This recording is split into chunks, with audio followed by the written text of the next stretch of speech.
Our brain is an electromagnetic organ.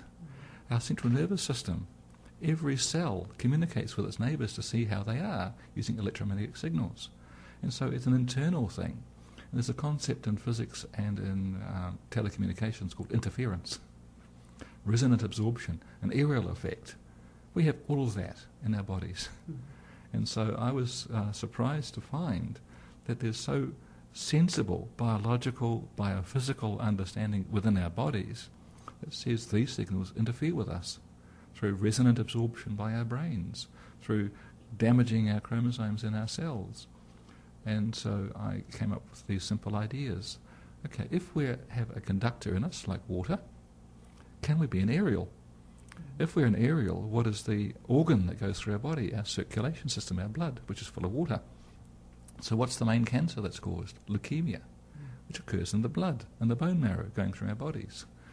And so whether we're going under power lines with these fields causing an induced field in our bodies with a current flowing down our body to earth, or we're standing in a radio field that hits us, gets absorbed in our body and causes a current to flow to earth, same thing, then we get leukemia.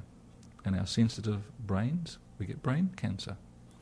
And so I have found all these studies showing chromosome damage, DNA damage, which then suggests that you might have other diseases like neurological disease, heart disease, reproductive disease, and there are occupational studies showing all of those diseases. And for radio frequency exposure, for electrical workers, and I've now done the research about the natural radiation, which was here long before people existed.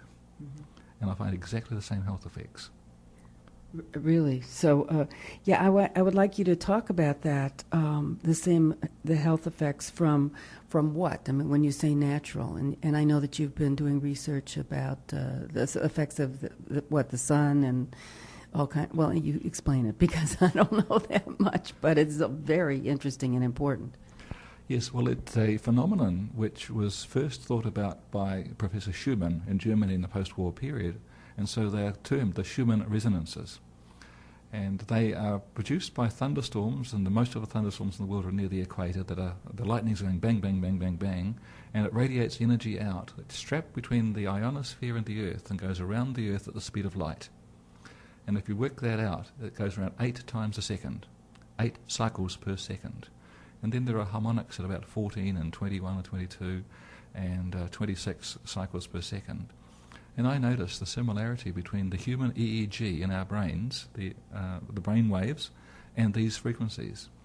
And I went back to the Schumann research from the 1950s in Germany and found that they had said that there is a very strong similarity between the human brain waves and the Schumann resonances. So let's do some research to see whether can we alter them by external signals.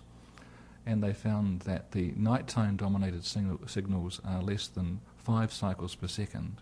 In the daytime are typically 10 cycles a second and more.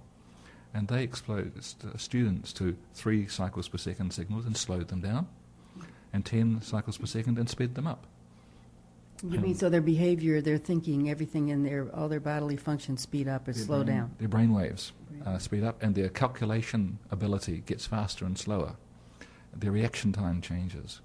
And the research that followed up here in the United States showed that, yes, reaction time changes, the EEG changes, and it's caused by calcium ion efflux and influx.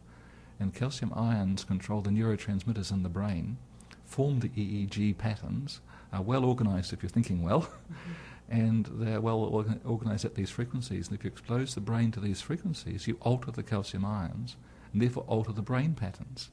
Now that's what Professor Ross 80 in California showed, repeated by the EPA, Carl Blackman, and it's been repeated in about 10 or 20 laboratories around the world that calcium ions are changed by these signals. So it's very well established, and it makes a lot of sense in terms of physics and biology. So the frequencies match, and the cells react and change their behavior, which changes the brain pattern, the reaction time. And so I thought to myself, are the Germans correct? Because there is now a large body of research showing that after a solar storm, after there are flares on the sun, there's a geomagnetic storm on Earth, then there are all these effects found in the human population, like there's more aggression, there's more suicide, there are epileptic fits, there's more sudden infant death syndrome, so there are heart attacks. So it goes through the spectrum, and there's an undulation in the sunspot cycle of 11 years. You can find that undulation in the suicide rate. You can find it in the benign breast cancer rate. So I thought, how can spots on the sun cause cancer on Earth, or cot death, or sudden infant death syndrome on Earth? And is it something that biology talks about, which is homeostasis? Is there a natural level that if you go up above it, you cause problems in the vulnerable, or if you go down, you cause problems in the vulnerable, which would suggest that there is a tuning into the signal. And that's what the Germans were saying. This signal synchronizes the timing of our brains. I said, well, if that's the case, then if it changes, it might change our hormones. And the most recent research in Colorado shows electrical workers have all sorts of reduced melatonin. That's our day-night neurohormone. It works with the serotonin. Serotonin is the daytime hormone, melatonin the nighttime hormone. They showed that electrical workers had reduced melatonin, and when they used their cell phones, they had reduced melatonin, and they found this undulation which didn't relate to any of those factors. So they related it to geomagnetic activity, the solar activity effect on the ionosphere and our magnetic field. And that showed the higher the geomagnetic activity, the lower the melatonin in those workers. And a dose response, which is a very strong connection. And so the idea that our brains are tuned by this signal, that when it goes too high or too low, it alters our brain activity, it alters our melatonin, our serotonin. That means that all the things that our daily cycle changes, you go to sleep, your brain slows down, your heart slows down, your breathing slows down, your stomach slows down, because it's connected to your body by the serotonin melatonin system. And so if something interferes with that, then it can cause brain effects, heart effects, stomach effects, reproductive effects, cancer effects, because melatonin is a very potent free radical scavenger. So if it's reduced, it can cause cancer and all those other effects. And so the research confirms it. And then I said, if that's true, then in occupational exposures that are 1,000 times higher to 1,000,000 times higher, the same effects should be found, and they are.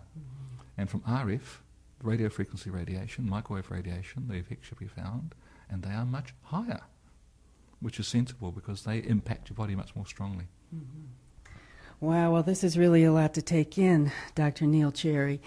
And I'm sort of getting the drift, and probably some people are understanding more and some people are understanding less.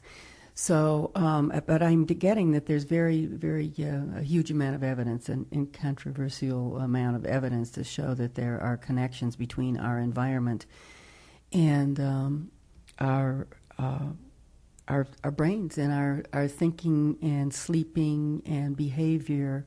And you even said suicide and violence and all these things. And there are many things that are affecting us in these ways that don't get talked about. So it's always amazing to me when people say, oh, we don't know what causes cancer. I mean, there's just, even without knowing about science, I can imagine what all these disruptions in our environment cause cancer.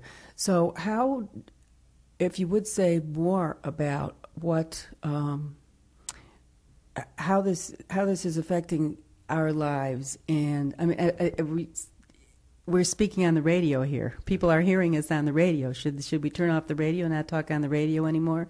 I've always heard that sunspots affect shortwave reception, and it didn't mean a thing to me. But so I guess in the short time we have, we can only say that there's just a lot of, besides what you've already explained, that there's a lot of connections between these things, and then there's the political aspect and the health aspect that doesn't get paid attention to. So if you could talk a little bit about that and leave some time about what you think we could do instead, because I know that you work with solar energy and wind energy and have some ideas about what how we can do it differently so it will be not bad for our health.